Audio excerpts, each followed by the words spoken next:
Also in Massachusetts, the legislature is acting rapidly on a bill updating what the state can do at a public health emergency.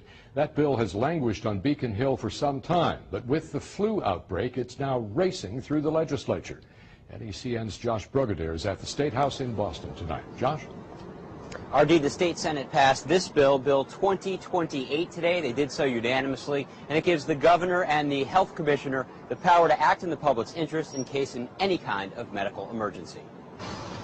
Timing sped up a hearing and ultimately unanimous Senate approval of the Pandemic and Disaster Preparation and Response Bill in Massachusetts. The bill gives the public health commissioner the discretion to respond to an outbreak like the kind going on in Mexico, to close or evacuate buildings, enter private property, isolate or quarantine people, and to get and distribute meds and vaccines. A registry of Massachusetts volunteers would be created and would be activated in case of emergency. Plus, the commissioner could request personnel from other states. The bill also protects healthcare workers from liability.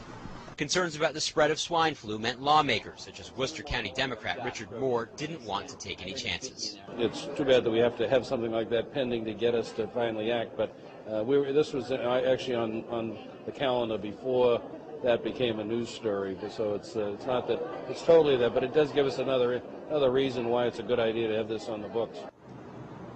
And RD, the bill has actually passed the Senate a couple times the past few years, but has never passed both the Senate and the House. The House is expected to take up the bill sometime this week.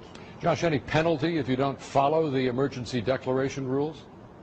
It can actually get to be a pretty severe penalty, because for each day someone didn't follow a rule, for example, if somebody was asked to be quarantined and they decided not to follow that, it could be a fine of up to $1,000 per day they didn't follow, and also up to 30 days in prison. Josh Brugadier on Beacon Hill tonight. Thank you.